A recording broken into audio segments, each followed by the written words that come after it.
hapon. Punta tayo sa bayan, guys. Bayad tayo sa ating kuryente. Yan yung bill natin. Laki-laki yung bill na to. Tata na.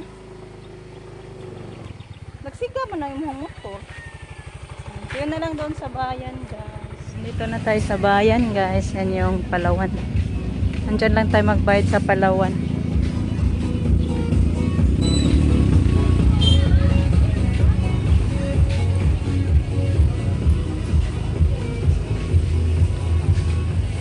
Dito lang tayo sa Palawan para madali. Ayan.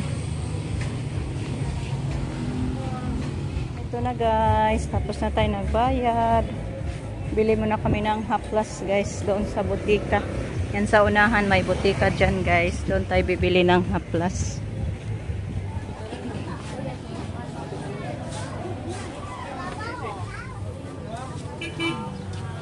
Haplas o kuan. Palitataday. Ito, guys, yung haplas natin. At saka bili ako ng salicylic acid para sa mga up-up na mga boys.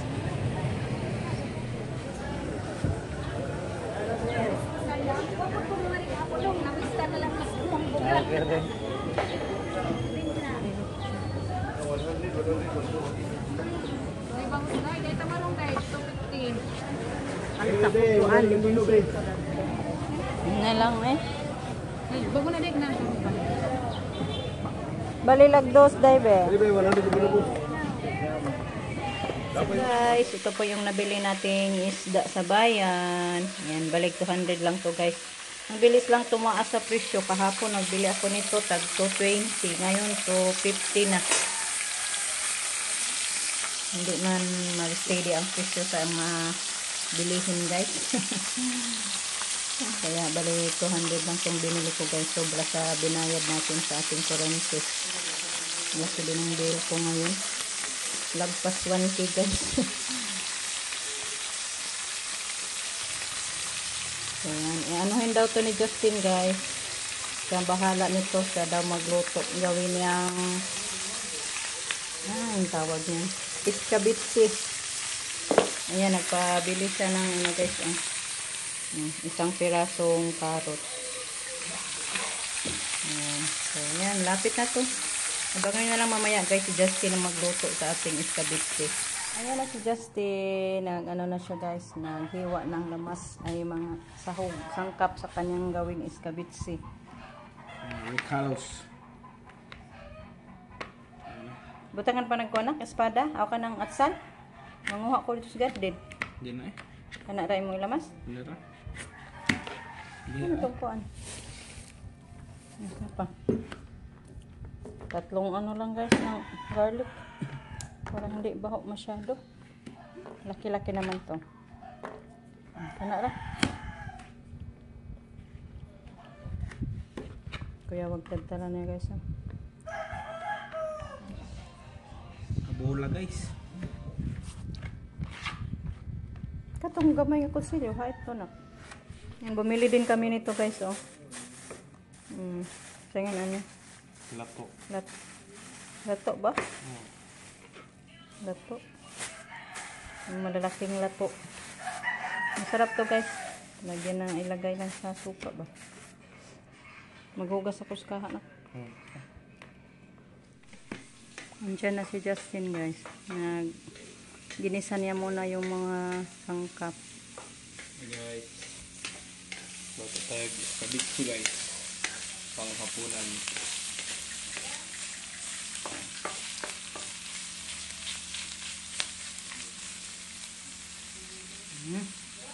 Tubigit.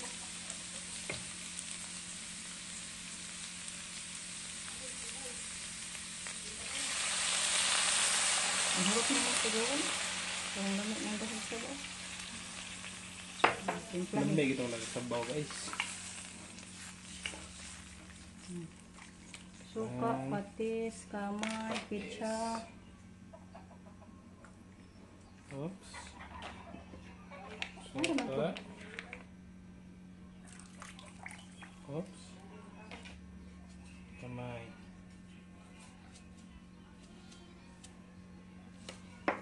Magpasa ko cornstarch. Oops. Kalapot gamay.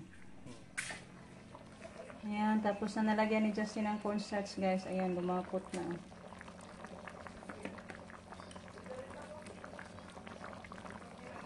Sarap talaga kayo pag maraming sabaw. Hunawar ba ko guys ha?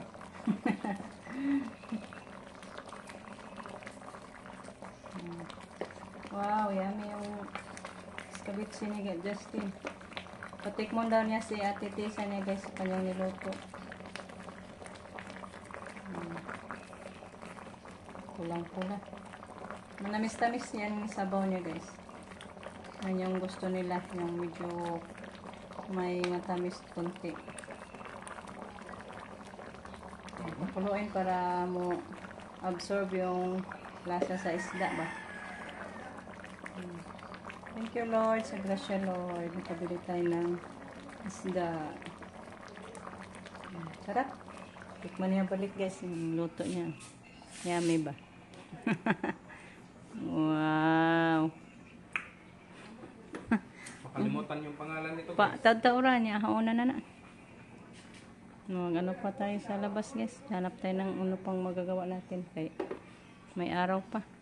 Sukad na siya guys. Dala niya sa atin ng patikmin daw niya ng escabeche yung kanyang niluto. Kunin ko sana. Tulo ka lang. Butang ilagsabaw po o gulay. Yan po te. Tikman mo te yung niluto ni Justin na escabeche. Butang ilagsabaw po. Ibabawi carrots. Yan, hatid na ni Justin guys. Ano po na. Yung nasa ate tet, ilaw sa luto te. Pang restaurant. Bitaw eh.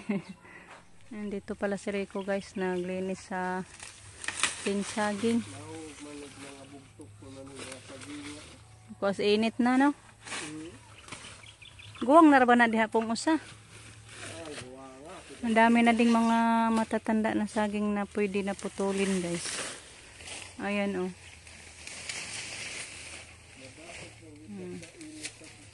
Ayan, ang laki guys. Mayroon pa doon. Naiputlunon po diya usa no? Ay, hindi makita guys. Natakpan sa dahon. Ayan. Ayan. Kita na. Malaki. Lako di po ng buligad haga. Tapos likod daghan. Tapos upat dito. Katong dito kay nabaw. Hapit na maputol. Wala may dahon. Hindi kay manaog ko. Maghaling ko.